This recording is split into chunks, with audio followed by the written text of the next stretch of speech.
Um, I know it sounds kind of harsh, but I mean, after you play online just for so long, you know, you realize that there are just some things that you can tell where people are just bad players and people like don't understand what, you know, some things that just shouldn't be done. So I get adapted really quickly. I mean, I've never seen anybody like run that well. It's crazy. Like the first day he was all in with queens against kings against Joe Seebach with a king and a queen on board.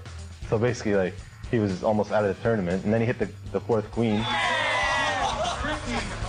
And then on day 3, I mean, he just knocked out about 10 people going in with the worst hand. Wow, Fricky comes from way behind to deliver an early knockout. So sick. I'm exciting for the TV. Here, I definitely played with a few people that I've seen on TV, but I mean, compared to the rest of the field, there just aren't that many of them. And honestly, I'm not really impressed by a whole lot of them. People may think I'm being arrogant, but I mean, some of the players here are just so bad. That's why I came here. There's one school of thought that says it's not arrogance if you can back it up.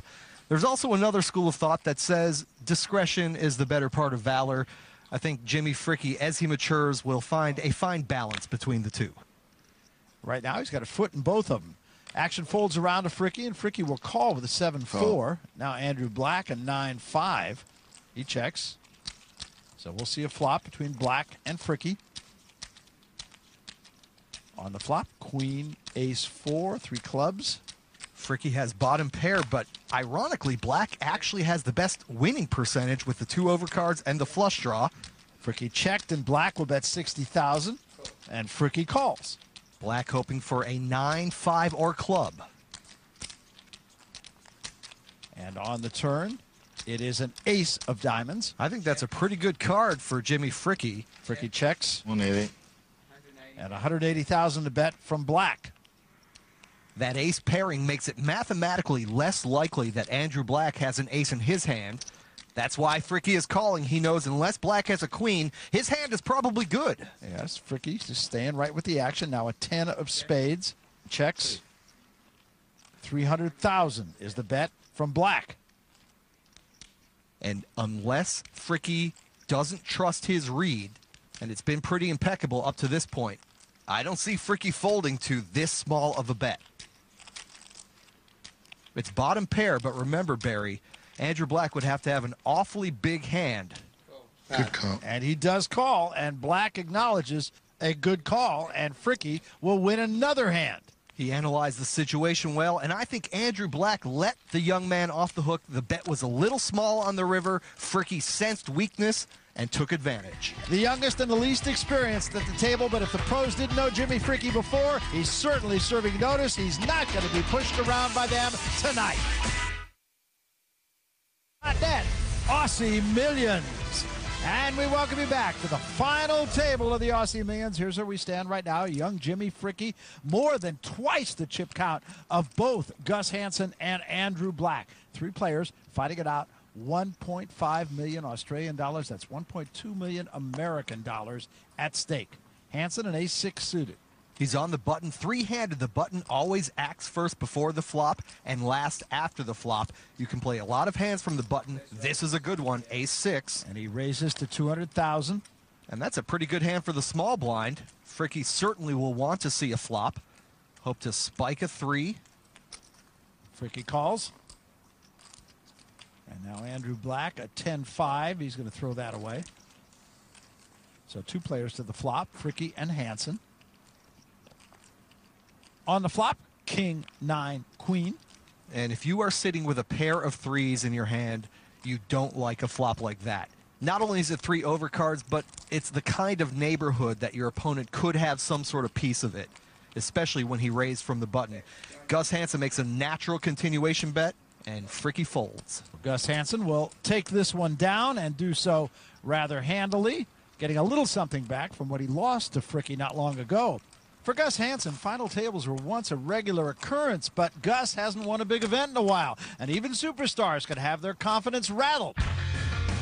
The last 6 months has definitely not been my best 6 months in poker. I feel like The tournaments I've played has been a little off. Read's been a little off. Timing has been off. Everything is a little bit off, and basically that will show in your results. Poker is kind of a tricky game because it's not a perfect information game. You kind of have to guess what your opponent is holding, and sometimes you guess wrong, and sometimes you don't know whether you guessed right or wrong. Wow. You have no idea what I learned now. And when things kind of doesn't go your way, it definitely can mess with your confidence a little bit, and it can kind of be a little bit of a downward spiral. You could have check raised and won the pot right there. You didn't. Now he drew out on you on the river. That's sick. That's sick. That's sick. Small things like that can kind of change the dynamic of the game. Oh, Gus Hansen again. He's on a roll, and that means trouble for the rest of the field. You're a thief, Gus. I'm known to be. Been known to be. It's definitely nice to be at the final table. Feel like I've played really good this tournament. I mean, I've had a little bit of luck, and hey, now I'm at the final table. When a poker professional goes on a long dry spell, not only does it mess with his mind, it really hurts the bankroll as well. And a win here would make Gus Hansen very healthy in a hurry. Well, Andrew Black getting healthy right here with an ace-king suited. 220,000. Gus Hansen will get out of the way. Now Jimmy Fricke with a little pair for yet another time. And Fricke, reaching for chips, will make the call. These little pairs can be problematic because obviously with deuces, every card on the flop is going to be an overcard. Let's see if he connects. Two players to the flop. 8-9 jack on the flop. Check. And a check from Fricke. Almost identical situation to the last hand we saw. Black needs to sell the story with a continuation bet, steal this pot. No, he checks.